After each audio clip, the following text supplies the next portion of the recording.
Morning. Uh, Guys, I needed to come to you this morning. As you know, I'm really intentional in the mornings of getting up and making sure that I'm reading and having positive things that I myself can just always make sure that I am filled up with good things. And I was reading some quotes on shades of black and white. And what stood out to me really was the thought that it doesn't matter what you've been through, where you come from, who your parents are, nor your social or economic status. Meaning, not that it's not an influence on your life and who you want to be. But the doesn't matter portion that I want to talk about is where we have to understand that the power of humanity, the human ability to rise above storms in the middle of them, the transformational power that we have as human beings should never be tagged or limited by where I came from, how I came into this world, whether it was a choice or not. Should not matter based on my social and economic status, where I live, how much money I have. I'm hoping that all the future risers that are coming along this journey with me here on Raised Voices would really take a look within themselves and find that supernatural power that says, I am yet a creator. So not only do I can I conquer things, but I can create. I can create the environment. I can create the options in my life. And one of the things that Oprah Winfrey has said is that, what matters is how you choose to love. Bow you choose, right? So it's how you choose to love, what you bow down to, what you lift your head up from, but how you also choose to express that love through your work, time with family, and what you have to give to the world. So pretty much it is about owning your power, your influence, what you bring, standing firm on that. Now, I know some people will say, well, Azali, I don't yet know who I am. I don't yet know what I bring to the world. And on the spiritual side or Christian side, they would say, well, I have not figured out my purpose. So I want to challenge that. And I want to say, in the shades of black and white, right and wrong, perfect picture versus progressing picture. I have arrived, I have yet to arrive. That shades of black and white. It's one thing or the other, one thing or the other. One thing I want to say to you is this. We are a species that can adapt, and we can choose how and when to adapt. We can also choose how long that transformation needs to be. So if you are still trying to figure out your purpose, who you are, why you're here, what you need to do with it, what I'd like to say to you is this. It begins with a dream. It begins with an idea. A lot of times it will begin that transition or that finding of your purpose or finding for your reason will begin with a very small idea that you have, or it can be inflected by something that you see that you're saying, I would love that to be a part of my life. I would like that to be a part of who I am. I would like that to be part of how I am remembered. So that's legacy. What am I going to do to make sure that after I am physically here no more, there is a good remembrance? Now we know there is bad ways to be remembered and good ways to be remembered. So we are talking about the good, leaving good behind because we invested time to do good things for good people with good reasons in good time. Yes, yes, all of those. It is a thread. They are connected, they're interwoven. So I really wanted to just talk to you to say, be careful of everything being shades of black and white only. It's this or that. No, not always. Not always. You will find that some of the superheroes that are still unsung in our communities that have made the greatest impact are those who have come from social and economic statuses that do not fit their end story. Yep, they don't. They don't fit. Well, wait a minute. He got to fifth grade. He's a multimillionaire. Wait a minute. He can barely read, but he is a high level entertainer. Wait a minute. He was homeschooled with no social aspect, not doing school in the traditional way. And yet he's one of the highest paid person in sports. All of these things, right? So this idea of not allowing yourself to be trapped or stuck or limited in this black and white scenario of life because I came from a certain generation of people. I cannot. I don't know about that. Why do you create those boundaries that prevent you from being the highest influential person that you can be in the moment of history given to you? It's a question for you. It's a question for you. I'm asking you because I want to know, why do we limit? Why do we limit ourselves? Now, of course, there is this whole thing of being afraid to fail. And I know we talk about it more on the male perspective. Males will say, I don't want to fail, and I don't want my failure to be public. I don't want it to show up where now I have already had to have some internal conversations with myself that were uncomfortable, but they weren't on blast. They were private. And now you want me to show up and be the head of the family. And now you want me to be great husband and great father and great brother and leader and creator of the business and running the business.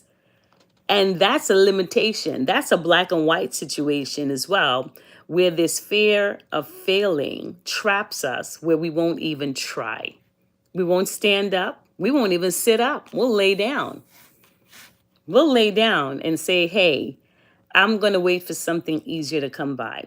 So I just want us to be really careful of shades of black and white in terms of us limiting ourselves and then sometimes blaming it on society. Hear me, hear me, hear me, hear me. I am not saying that some of the entrapment of the human race doesn't have to do with the boundaries, limitation, ideologies, thought process, policies, and rules laid by society on a whole. But I am saying that there is another level where we have shades of black and white, where we ourselves who want to rise up, limit ourselves, tag ourselves, create these boundaries that keep us from going forward because we don't want our fear of failure to be on public broadcast. And I understand that. But remember what we started to say here, what matters is how you choose to love. How you choose to love. Not necessarily how that other person you're engaging with choose to love you. And that has been a tough lesson for me as a mom. I am a mom that goes all in. I've got you. You have a dream. I have got you.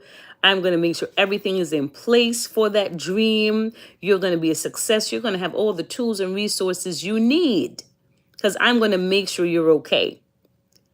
And then, as you know, children will go off script.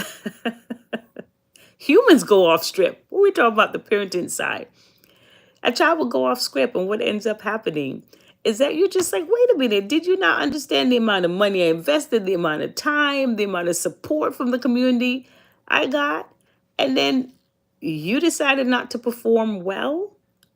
So that is another reflection of fear of failure because the child just wants to have fun. But the parent, if they come from a social or economical status in society, or they're trying to create one, that fear of failure now that parent takes on. That child did not perform. I've set all this thing up for you. You didn't show up like you were supposed to. You didn't do the grand slam.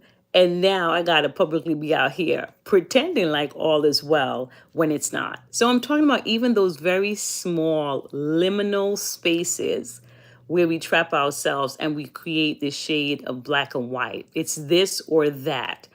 When we talk about the areas of perfection, that women are to look a certain way, shades of black and white.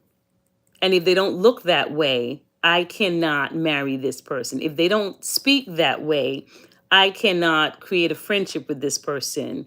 If they're not coming from a particular part of society, I can't mentor that person and help them to grow and show them the knowledge that I have and take them the rest of the distance. What? Why? Why? How about considering that maybe sometimes when you go off script or contrary to what you were told it has to be, or what you were born into, or some of the boundary lines given to you that you know are not healthy for you. We're not talking about moving healthy boundaries. We're talking about those that you know does not make you the best human being you can be, does not make you the best part of you. Those boundary lines, you would be very, very, very, very interested to know that sometimes stepping out of those and investigating further allows you to find out some things about you that are deep rooted that you never knew you needed for your now. So today's conversation with you, as I was reading, my reflection really was this whole thing of making sure you choose. You choose. In the investing world, we often say that there is a difference between a consumer and an investor. You will always be one that consumes things on this planet. You will always be one that consumes things in your own life. That's fine. But some of that needs to transfer over into you investing in you, investing in the people around you, investing in community. So I hope you can start to make the transition from always consuming to investing. And then after you really understand on small levels how to invest in yourself in a positive way, then we have to start to figure out, now how do I influence to be an affluent?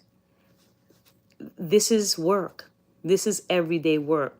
And here at Raise Arrive, I have not yet arrived to that person that I feel like, okay, girl, you got it. You've gotten better. You've gotten close to your better self. I may never attain best self, but I got to tell you something. Azali is racing against Azali from yesterday. You heard me. I'm not racing against you. I'm not racing against my neighbor. I'm not racing against those in my church. I'm not racing against those in the community. I'm not even racing against those here on YouTube. No, no.